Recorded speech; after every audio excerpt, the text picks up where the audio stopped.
ஏகப்பட்ட விஷயங்கள் வந்து இப்ப தமிழக அரசியல்ல ஓடிட்டு இருக்கு. மெஜாரிட்டிய புடிக்காத, அதாவது 118 அப்படிங்கிற ஒரு நம்பர புடிக்காத தாவேகாவுக்கு இப்ப யாரெல்லாம் வந்து ஆதரவு தெரிவிக்க போறா அப்படிங்கிறது தான் பெரிய ஒரு ஒரு பெரிய பேசுபொருளா இருந்துட்டு இருக்கு. ஆல்ரெடி காங்கிரஸ் வந்து அவங்களே போய் விழுந்துட்டாங்க. 5 சீட் வச்சிருக்காங்க. திமுக கூட்டணியில இருந்து 5 சீட் வின் பண்ணாங்க. இப்ப அவங்க டைரக்ட்டா வந்து ஆதரவு தெரிவிக்கிறேன். தேர்தலுக்கு பிந்தைய கூட்டணிய வந்து ஃபிக்ஸ் பண்ணிட்டாங்க. அது மட்டும் இல்ல, வரப்போற உள்ளாட்சி தேர்தல், வரப்போற பார்லிமென்ட் எலெக்ஷன், அதுக்கப்புறம் வரப்போற அடுத்த 5 வருஷம் கழிச்சு வரப்போற 2031 state election, Tamil Nadu state election, அதுலயும் டிவிகே கூட தான் கூட்டணியில இருப்பாங்களாம். அவங்க என்னென்ன பண்ணியிருக்காங்கன்னு உங்களுக்கு தெரியும். பீகார்ல என்ன பண்ணாய்ங்க? பீகார்ல தேஜஸ்வி முடிச்சு விட்டாங்க. இப்ப அதே தான் இப்ப மு.க. ஸ்டாலின் இப்ப முடிச்சு விட்டாங்க. இவங்க வந்து அங்க போயிட்டு டிவிகேல கூட்டணியில என்ன பண்ண போறாங்கன்னு தெரியல. பார்ப்போம். சோ இப்ப என்ன சொல்லப்படுது அப்படின்னா, தாவேகா வந்து விசிகே அப்புறம் கம்யூனிஸ்ட் கட்சிகளுக்கெல்லாம் ஆதரவு தரக்கோரி ஒரு லெட்டர் அனுப்பிச்சிருக்காங்க அப்படின்னு சொல்லப்படுது. இத இப்ப வந்து கம்யூனிஸ்ட் கட்சிகள் வந்து கன்சிடர் பண்ணிட்டு இருக்காங்க. நாளைக்கு அந்த முடிவை எடுப்பாங்க அப்படின்னும் சொல்லப்படுது. ஆனா ஐயுஎம்எல்க்கும் அனுப்பிச்சிருக்காங்க. ஆனா ஐயுஎம்எல் வந்து நான் வந்து இந்த கூட்டணியில தான் இருப்போம். ஸ்டாலின் கூட்டணியில தான் இருப்போம். ஸ்டாலின் கூடவே தான் இருப்போம். அவர் கூட தான் நிப்போம் அப்படிங்கிறது வந்து சொல்லியிருக்காங்க. சோ ஆனா இந்த சினாரியோக்குள்ள இப்ப இவங்க என்டிஏ கூட கூட்டணி வந்து நாங்க கேட்கல அப்படின்னு சொன்னாலுமே, புஷி ஆனந்த் வந்து எடப்பாடியை போய் மீட் பண்ணிருக்கிற மாதிரி ஒரு வீடியோ வந்து ஏஎன்ஐ வந்து போட்டிருக்கு ஆக்சுவலா.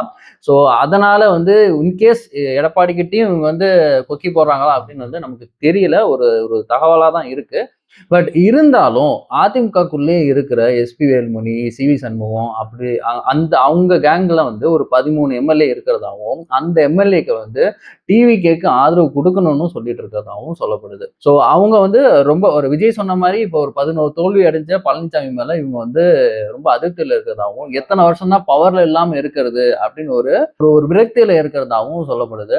அதனால வந்து அவங்க போனாலும் போகலாம் அப்படிங்கிற ஒரு இதுலதான் இப்ப தமிழக அரசியல் வந்து சுத்திட்டு இருக்கு. இருந்தாலும் அதிமுக வந்து ஒரு பிளவு ஏற்பட்டு விஜய் சைடுல வந்து தாவேகா சைடுல இருந்து இவங்க போறதுக்கான வாய்ப்புகள் இருக்குன்னு தான் சொல்லப்படுது. பார்ப்போம். இது வந்து நமக்கு வந்து ரொம்ப இன்ட்ரெஸ்டிங்கா தான் இருக்க போகுது. ஏன்னா 2 வாரத்துக்குள்ள மெஜாரிட்டியை நான் ப்ரூவ் பண்றேன் அப்படின்னு நேத்து வந்து விஜய் சொல்லியிருக்காரு. இப்ப 108 தொகுதிகளை வந்து டிவிகே வந்து வின் பண்ணிருக்கு. இப்ப காங்கிரஸ் ஒரு 5 தொகுதிகள் சேர்ந்துச்சுன்னா இதுல 113 தொகுதிகள் வரும். இன்கேஸ் சிபிஐ, சிபிஎம், விசிகே கட்சியும் விஜய்க்கு ஆதரவு கொடுத்தாங்க அப்படின்னா 6 சீட்டுகள் வரும். இதுல டோட்டலா பார்த்தோம்னா 119 சீட்டு வந்து வந்துரும். இதுல விஜய் ஒண்ணு ராஜினாமா பண்ணாருன்னா 118 சீட்டு இருக்கும். மெஜாரிட்டி நிரூபிக்கிறது இதுவே போதுமான சீட்டுகளா தான் தாவேகாவுக்கு இருக்கும். பட் இருந்தாலும் எப்பவுமே அந்த ஒரு பார்டர் லைன்ல இருக்கிறது அப்படிங்கிறது ஒரு டேஞ்சரான விஷயம் தான். ஸோ அது மட்டும் இல்லாம காங்கிரஸ் என்னென்ன நிபந்தனைகளோட கூட்டணிக்குள்ள வராங்க அப்படின்னு நம்ம பார்க்க வேண்டிய ஒரு விஷயமா இருக்கு. ஏன்னா எப்பவுமே அந்த நிபந்தனைகள் வச்சு வர ஒரு கூட்டணிக்குள்ள வர்றது அப்படிங்கிறது வந்து காங்கிரஸ் வந்து எப்படி ஒர்க் பண்ணும், காங்கிரஸ் என்னென்ன மாதிரியான டிமாண்ட்ஸ் எல்லாம் வைக்கும் அப்படின்னு வந்து நமக்கு நமக்கு ஆல்ரெடி இந்த திமுக கூட்டணியில இருந்தப்பே நமக்கு தெரிஞ்சிருக்கும் அவங்க என்னென்ன மாதிரிலாம் டிமாண்ட் வச்சாங்க அப்படின்னு. ஸோ இன்னைக்கு வந்து அபிஷியலா வந்து இணைஞ்சிட்டாங்க.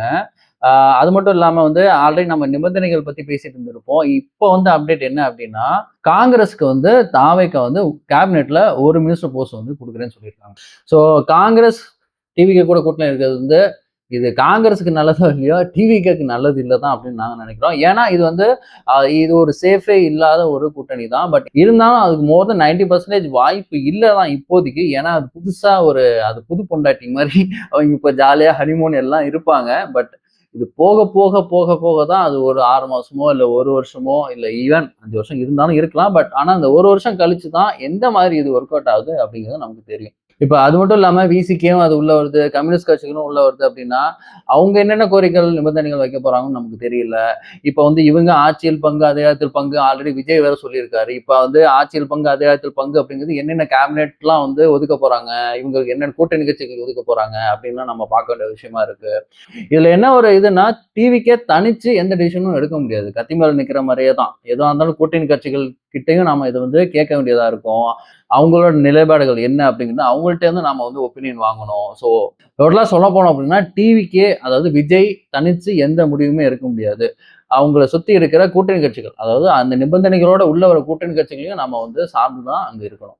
இப்ப இவங்க சொன்ன 2500 ஸ்கீமோ இல்ல வந்து அதுக்கப்புறம் ஃப்ரீ பஸ்ஸோ இல்ல 6 சிலிண்டரோ இது எல்லாமே பண்ணணும் அப்படிங்கிறது இருந்தாலுமே வந்து கூட்டணி கட்சிகளோட உங்களுக்கு அவங்களும் வந்து உங்களுக்கு ஆதரவு கொடுக்கணும் அங்க அந்த இடத்துல. ஸோ அப்பதான் இந்த எல்லா ஸ்கீம் அவர் சொன்ன எல்லா ஸ்கீமும் அங்க நம்ம பண்ண முடியும். இப்ப இருக்கிற காங்கிரஸோ, விசிகேஓ, சிபிஎம் அந்த கட்சிகள் வந்து அது கண்டிப்பா ஒப்புதல் கொடுத்துருவாங்க. ஏன்னா ஆல்ரெடி வந்து டிஎம்கே பண்ண 1000 ரூபாய் ஸ்கீம் போன ஆட்சியில் பண்ணதெல்லாம் வந்து அது வந்து டிஎம்கே மெஜாரிட்டி இருந்ததால அவங்க ஓப்பனா பண்ணிட்டாங்க. இப்ப இது இங்க எப்படி ஒர்க் அவுட் ஆக போகுது அப்படின்னு நம்ம கண்டிப்பா பார்க்கணும். இப்ப இதுல என்ன அவங்களோட கருத்துக்கள் என்ன? அவங்க என்ன இதுல ஒரு கருத்த வைக்க போறாங்க அப்படிலாம் இருக்குல்ல. லைக் நாங்க ஓவராலா என்ன சொல்ல வரோம் அப்படின்னா, கூட்டணி கட்சிகள் இல்லாம இங்க எந்த திட்டங்களும் இங்க வந்து செயல்படுத்த முடியாது ஆக்சுவலா. அது இல்ல அப்படின்னா, நீங்க போங்க நாங்க தனிச்சே முடிவு எடுக்கிறோம் அப்படிங்கிறத வந்து நீங்க சொல்ல முடியாது. அப்படி சொன்னீங்க அப்படின்னா, உங்க ஆட்சி மேல ஒரு அதிருப்தி, அதாவது டிவிக்கு ஆட்சி மேல ஒரு அதிருப்தி வரதுக்கான வாய்ப்புகள் இருக்கும் கூட்டணி கட்சிகளுக்கு இடையே. சரி என்னதான் இருந்தாலும் இங்க ஒரு நடிகர் ஒரு ஆட்சியை புடிச்சிட்டாரு. நம்ம ஒத்துக்கிட்டு தான் ஆகணும். நம்ம ஆல்ரெடி வாழ்த்துக்கள்லாம் சொல்லியாச்சு, எல்லாம் முடிஞ்சாச்சு. பட் இருந்தாலும் வந்து எங்க ஒப்பீனியன் என்ன அப்படின்னா, ஒரு நடிகருக்கு ஆட்சிய கையில குடுக்குறது அப்படிங்கிறது எப்பவுமே வந்து ஒரு அகைன் நம்ம வந்து என்ன மாரி ஒரு ஜனநாயகத்த நம்ம எடுத்துட்டு போறோம்னு தான் தெரியல. எப்பவுமே ஒரு மேனிபுலேட் பண்ணி நம்ம ஓட்டு போட வச்சிரலாம். ஓகே இவங்கள வந்து சோசியல் மீடியா மூலமோ வந்து ஒரு ஐடி விங் மூலமோ மேனிபுலேட் பண்ணி நம்ம வந்து ஓட்டு போட வச்சிரலாம் அப்படிங்கிறது தான் இத காமிக்குது. இன்னைக்கு கூட ஒரு போக்சோ ஆக்ட்ல வந்து டிவிகே நிர்வாகி வந்து ஒருத்தர் வந்து கைது செய்யப்பட்டிருக்காரு ஆக்சுவலா. ஸோ நம்ம சொல்லிட்டு இருந்தோம். ஓகே பெண்கள் மாற்றம் வேணும். ஏன்னு கேட்டா உமன் சேஃப்டி இல்ல. குழந்தைகள் வந்து நடந்து போக முடியல. இந்த மாதிரிலாம் பேசிட்டு இருந்தோம்.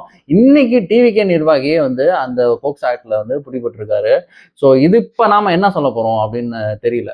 நீங்க எலெக்ஷனுக்கு முன்னாடி ஒரு டிவிகே காரனா இருந்தா நான் ஒரு டிவிகே காரனா என்ன கேட்டிருப்பேன்? இதுக்கு காரணம் யாரு? மு.க. ஸ்டாலின் அப்படின்னு இருப்பேன். இப்ப வந்து எலெக்ஷன் முடிஞ்சிருச்சு. சிஎம் விஜய் ஆயிட்டாரு.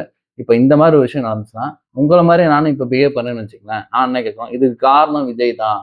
இதுக்கு காரணம் டிவிகே தான். தீய சக்தி டிவிகே அப்படின்னு நானும் சொல்லலாம். பட் இப்ப நான் அத சொல்ல மாட்டேன். ஏன்னா வந்து இப்ப நீங்க தான் இப்பதான் ஆட்சிக்கு வரீங்க. இப்பதான் ஆட்சிக்கு வரீங்க. அது மட்டும் இல்லாம இது சுய ஒழுக்கம் மறுபடியும் வேணும். அததான் நாங்க மறுபடியும் இன்சிஸ்ட் பண்றோம். நீங்க ஆட்சிக்கு இப்ப வந்திருந்தாலும் இத வந்து எப்படி நீங்க சொன்ன மாரி எப்படிலாம் இத கட்டுப்படுத்துவீங்களோ, அத கட்டுப்படுத்துங்க. திரும்ப திரும்ப வந்து நாங்க வந்து இத சொல்லிட்டு இருக்க மாட்டோம். நீங்க இத கட்டுப்படுத்தல, சொன்ன மாரி கட்டுப்படுத்தல அப்படின்னா நீங்க மாற்றமே இல்ல.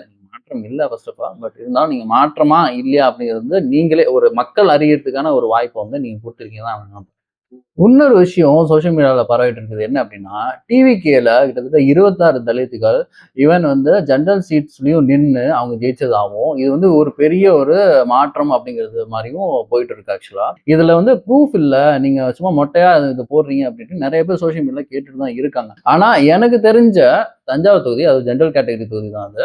அந்த தொகுதியில வந்து டிவிகே சேர்ந்த தலித்தான விஜய் தான் அங்க ஜெயிச்சிருக்காரு.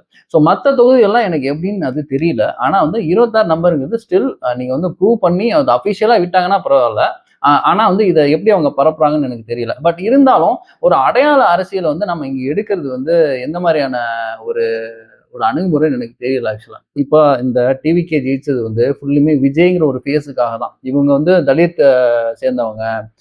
இவங்க வந்து இந்த ஜாதியை சேர்ந்தவங்க அப்படின்னு சொல்லி இதை வந்து இவங்க ஓட்டு அளிக்கவே இல்லை. யாருமே ஓட்டு அளிக்கல. விஜய்ங்கிற ஒரு ஃபேஸுக்காக அழிச்சிருக்காங்க. ஈவன் இதுவே நாங்க மதுரை மத்திய தொகுதியில போயிட்டு அங்க பப்ளிக் ஒப்பீனியன் எடுக்கும்போது நிறைய பேருக்கு முஸ்தபாங்கிற நேம் கூட தெரியலங்க. எதுக்கு ஓட்டு போறீங்க கேட்டா வந்து விஜய்க்காக ஓட்டு போடுறோம்.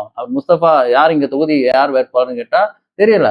முஸ்தபா தான் ஜெயிச்சிருக்காரு. ஆனா ஆனா இதே மாதிரிதான் தமிழ்நாடு ஃபுல்லா ட்ரெண்ட் இருக்கு. அந்த தொகுதியில வந்து வேட்பாளர் யாரு, அவங்க எந்த ஜாதியை அப்படின்னு பார்த்து ஓட்டு போகணும்னு நான் சொல்ல வரல. பட் வேட்பாளர் யாரு, என்ன மாதிரி என்ன இது இருக்கா, அவர் மேல கேசஸ் இருக்கா, அவர் நல்ல வேட்பாளரா என்ன அப்படின்னு ஒரு ஆராய்ச்சி எதுவுமே இல்லை. விஜய்ங்கிற ஒரு ஃபேஸுக்கு விழுந்திருக்கு. உடனே வந்து இங்க தலித் வந்து அவர் அந்த போலரைசேஷனே உடைச்சிட்டாரு இவரு.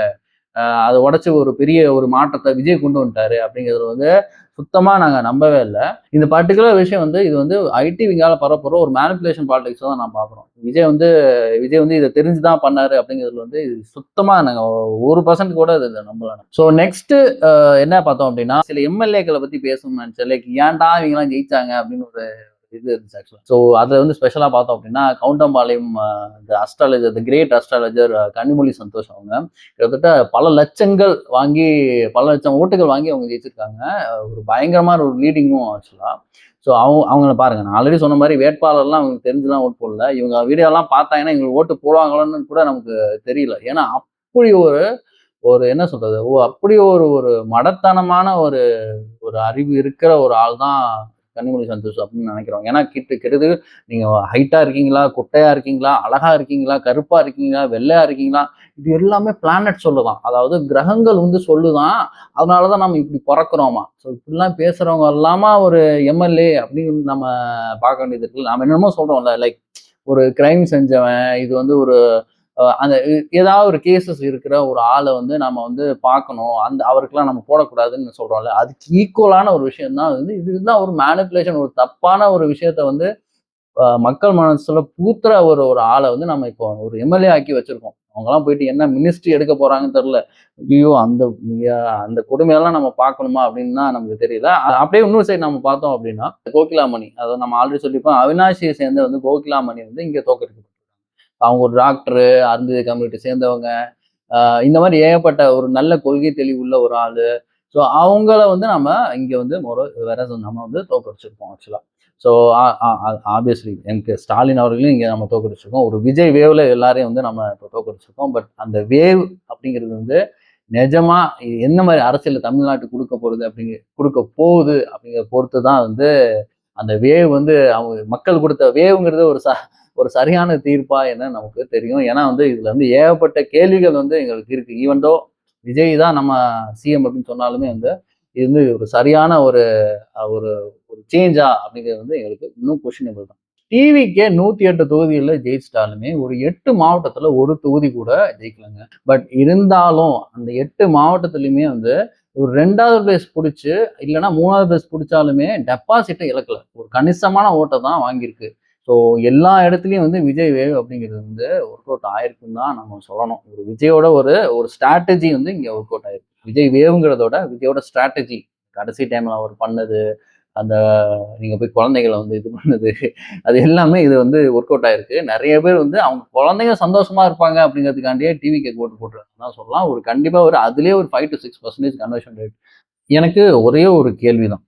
இப்போ வந்து ஒரு பகுத்தறிஞ்சு ஓட்டு போடுறது, ஸ்ட்ராங்கான ஒரு பொலிட்டிக்கல் ஒப்பீனியன் இருக்கிறது. அதுக்கப்புறம் வந்து இவர் வந்து நல்லது பண்ணுவாரா? இல்ல கெட்டது பண்ணுவாரா? இல்ல வந்து இவர் வந்து இப்ப தானே பாலிடிக்ஸ் வந்திருக்காரு. இவர் எப்படிப்பட்ட ஒரு ஆளு? அப்படின்னு வந்து ஒரு ஆராய்ஞ்சு ஓட்டு போறது. அதெல்லாம் வந்து எந்த அளவுக்கு வந்து இனிமே இருக்க போகுதுன்னு நமக்கு தெரியல. ஏன்னா, இப்போ ஒரு போக்சோ ஆக்ட்ல வந்து ஒரு டிவிகே நிர்வாகிய புடிச்சிருக்காங்க. இதே மாரி வந்து சில விஷயங்கள் நடந்தா, நீங்க வந்து இல்ல இப்பதான் விஜய் அண்ணா 1 வருஷம் தான் ஆகுது. இல்ல வந்து 6 மாசம் தான் ஆகுது. இல்ல வந்து இப்பதானே ஃபர்ஸ்ட் டைம் ஆட்சி பிடிக்கிற. இப்படி சொல்வீங்களா? இல்ல இப்ப நீங்க டிவிகேக்கு ஆதரவு தெரிவிச்சாலும், இல்ல ஈவன் விஜய் ஃபேனாவே நீங்க இருந்தாலும் வந்து, நீங்க இத தட்டி கேட்பீங்களா? மாட்டீங்களா? அப்படிங்கிறது வந்து I really want to know. அத பத்தி நீங்க என்ன நினைக்கிறீங்க? அப்படின்ட்டு எனக்கு கமெண்ட்ல சொல்லுங்க. இந்த மாற்று கருத்து இருக்கிறவங்க வந்து கமெண்ட்ல வந்து வசைபாடுறத நிறுத்திட்டு, நாம ஏதோ பாயிண்ட் சொல்றோம் அப்படின்னா, அந்த பாயிண்ட்ல இருந்து வந்து உருப்படியா ஏதாவது வந்து ஒரு டிபேட் மாரி சொல்லணும் அப்படின்னா பேசுங்க. சும்மா அத விட்டுட்டு, நீ இப்ப அப்படி பேசுன, இது இப்படி பேசுன, இது இப்படி உருட்டுன. நாங்க எங்க இதுல கரெக்ட்டா இருக்கோம். எங்க பொலிட்டிக்கல் வியூ அப்படிங்கிறது எப்பவுமே மாறாது. நாங்க பல பப்ளிக் ஒப்பீனியன்ஸ் வீடியோல எல்லா கட்சி சார்ந்த இதுவும் நாங்க போடுவோம் எங்க யூடியூப் சேனல்ல. பட் இருந்தாலும் அந்தந்த வேற வேற கட்சிகளை சார்ந்தவங்க அவங்க ஒப்பீனியன்ஸ் வந்து சொன்னாலுமே வந்து எங்களோட ஒப்பீனியன் அப்படிங்கிறது பெரியாரையும் அம்பேத்கரையும் வந்து இங்க ஒரு மதவாத அரசியல் இல்லாத ஒரு இதை தான் நாங்க வந்து நோக்கி இருக்கோம். அது விஜய் சரியா செஞ்சாருன்னா நாங்களும் அவங்களுக்கு சப்போர்ட் தான் பண்ணுவோம். பட் அது சரியா செய்யாத பட்சத்துல நாங்களும் கேள்வி எழுப்ப தான் செய்வோம். இத்துடன் இந்த வீடியோ முடியுது. தேங்க்ஸ் ஃபார் வாட்சிங். நாம இன்னொரு வீடியோட சந்திப்போம்.